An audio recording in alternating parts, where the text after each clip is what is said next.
Thanks for joining me today, Tsahi. Let's talk about network APIs and WebRTC. What's your take? Is it hype or valuable? Valuable, maybe, but not for us. Okay. All right. Expand on that. I'm curious. I think before we start, we need to define what network APIs are. Okay. Let's And do the it. way they got rebranded in a way, because when I grew up, like 20, 30 years ago, and we started talking about these things, were called telco APIs. Okay. It was a notion that carriers can have their own APIs and they can sell and license these APIs to developers that would build whatever developers know to build. Mm-hmm. So the notion was, well, you could come to us and use SMS and voice calling, and that's going to be great. Right.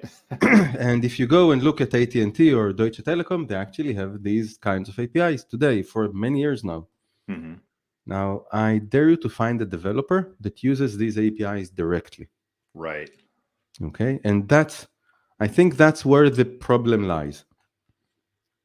At the end of the day, when you want to do SMS or voice or verification APIs for mobile devices, you're going to do it through Twilio, Vonage, Infobip, or a slew Right. of other CPaaS platforms. You're unlikely to go directly to the carriers. Mm-hmm. You might go directly to the carriers if you want to be very local in your offering. Mm-hmm. For example, if what you want to do is send SMS messages as a healthcare organization in Israel to your patients Mm-hmm. in Hebrew to an Israeli number, you're going to do it directly through Bezek, which is the local CSP. That's like the AT&T of Israel. You're Right. not going to do it through Twilio, not because Twilio isn't good, but because Twilio is going to be very expensive compared to doing it through Bezek. Mm-hmm. Okay? But if I'm a global player, I'm not going to go and talk to Bezek because they're not Right. going to allow me and enable me to do calls in the US. And if I'm a global player, I might not go to AT&T because they're not going to allow me to use numbers in Israel. Mm-hmm. Okay? So the main problem of telcos is going to be, or carriers or network APIs, it's going to be, well, is that going to be global for me? Where Right. can I use it? Right. Okay? So let's say you're in the US. Are you going to use the AT&T APIs, the Verizon APIs, the T-Mobile APIs, or Compact APIs? Which one? Right. Right. Yeah. It depends on exactly where you are, right? I have And best coverage with Verizon in my neighborhood. One town over, it's going to be AT&T, right? It's but so that's you as the user, not you as the developer or the sure, business. sure. So which one do I use? Yeah. What's best for me? I don't know. Well, and as developers, we definitely don't want to have to navigate those APIs across different carriers or deal with any of that, Let's say which that is we want to. You know okay. what we really don't want to do? We don't want to navigate the contractual agreements that we need to go and sign with each and every one of them separately to do that. Worse than the So coding APIs. yes, they're going to kill you by all of these rules and licensing Right. before you even get to doing an API call of something. Yeah. Yeah. Now, at least from the API perspective, there's desire to see this become more standardized across Mhm. carriers and to work more seamlessly, right? Which is where Yep. the Camera project comes in. I don't know how that works on the licensing, the business side of what you're describing, if it will help there as well. But at least in In the theory, when you final, look at the Camera project website, right, they talk about seamless access across the network capabilities through Mhm. APIs. And we see that they've got a lot of big carriers backing this, right? So there's Mhm. certainly a lot of the right names we'd want to see in here. Yep. But well, you know what AT&T is missing here. Hmm. So where where does that leave you in the US, for example? Right, right. And that's like, oh, it's here. Okay. So I guess the question then becomes slightly different. It's like they're all in here. That's fine. Hmm. Are they actually going to deploy that? And Right, when? Are you going to right. see that in the next 2 or 3 years? And how? Yeah, And then let's go to the money time. What am I going to get for that? right. What Yeah. is in these APIs? And I would go to your blog post Hmm. and to the examples that you've seen in the event that you've been in 2 weeks ago, something like that. Yeah. CASA Yeah. 24. Yeah. Yeah. So let's start monitoring network quality. Mm-hmm. Okay. WebRTC, which is where we live, or voice over IP, already monitors that. Mm-hmm. And Mm-hmm. it does that quite well. What would that enable me to do that I can't do today? And remember that I need to pay for that privilege. Right. So what does it give me more than I have today for something that is considered a free service? Video calling. What do I gain? Nothing. Right. Or very Right. little. So then you go to the next one. Or I can do network monitoring quality and go to 2, 3 different carriers and then decide which one to use. Great. How many use cases do you have like that?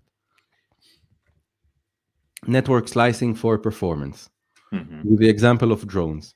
Mm-hmm. Okay, I'd say also self-driving cars or whatever that needs, reliable network, rockets flying. It's like very common here in Israel.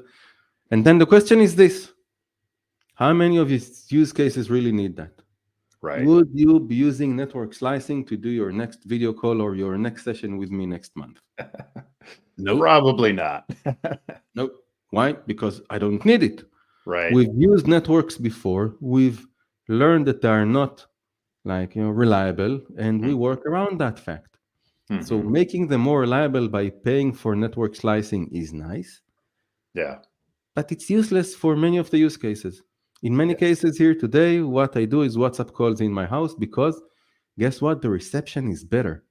On the Right. 16th floor, it's better to use WhatsApp versus a cellular network because WhatsApp would go through Wi-Fi that is connected to fiber in the home. And it's global. All the numbers are reachable and it's free. Yeah. So it's like, what would I use? The third one that you've given, which is also the fourth, identity verification Mm-hmm. and know your customer, which means I want to know that this phone is yours, or the number that you've given me is associated with this phone and associated with you. Right. Great. What does that have to do with WebRTC or voice over IP? Nothing. And it's highly useful, by the way. And it is used today. If you go and use Twilio Verify or Vonage Verify or whatever they call it, or Infobip, Right. same service, or Telnix, the same service, or 10 other companies that offer you the same thing through a CPaaS vendor that would aggregate that across carriers to give you that experience. So why do I, as a developer, need Camara? Probably not. Mm-hmm. Twilio or Infobip might need that. It might end up lowering their cost of operating the service. Right. But I don't see this as a standalone thing that is highly useful for all the developers out there. Mm-hmm. And Mm-hmm. there's the catch. Yeah. I don't think that carriers know how to interact and work with developers or how to interact with small businesses. Mm-hmm. They know how to work with large numbers. Mm-hmm. But if I'm a small startup and I need access to KYC, why would Verizon or AT&T care about me in any conceivable way? Right. With support, useful billing, providing me access to I don't know, consultancy, whatever. Nothing, not going to happen. Yeah. But Yeah. then I would go to a CPaaS vendor and they would be there for me because that's what they do for a living. Mm-hmm. So you end up with carriers that would either work with large businesses, really large businesses, governments, I know, education system, things like that, Right. or with CPaaS vendors. They would take these APIs and then abstract them out to use their own. Yeah. Hence, again, nice try or a very good initiative. It's not going to make money for the carriers, not the amount of money that they're likely thinking that they're going to get out of it. It's going to be highly useful in order to make this abstraction layer by the CPaaS of the world to get Mm-hmm. it to developers, but it's probably not going to be directly. Mm-hmm. Yeah. Yeah. I think you've made a lot of interesting points there. And I think that it matches, I think, some of the both interest and skepticism that I've heard from others in the WebRTC development community too. That yes, there's opportunities here, I think, but they can also be achieved in other ways. So it's a little bit of um, people kind of reselling other services in ways, or opening up Mhm. other sort of sales channels for themselves as a company. Yep.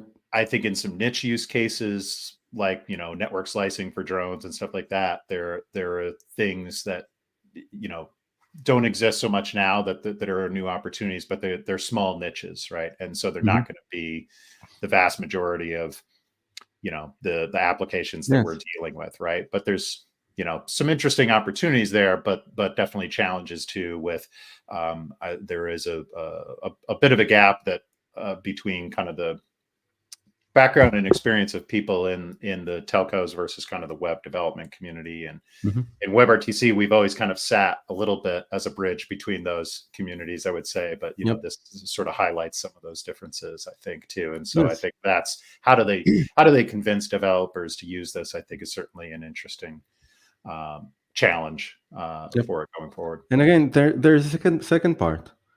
A carrier doesn't have an incentive to do that because there is not enough money in it for him. If at the end of the day, what we say is, well, there are a few niches that might need that. Mm-hmm. Okay.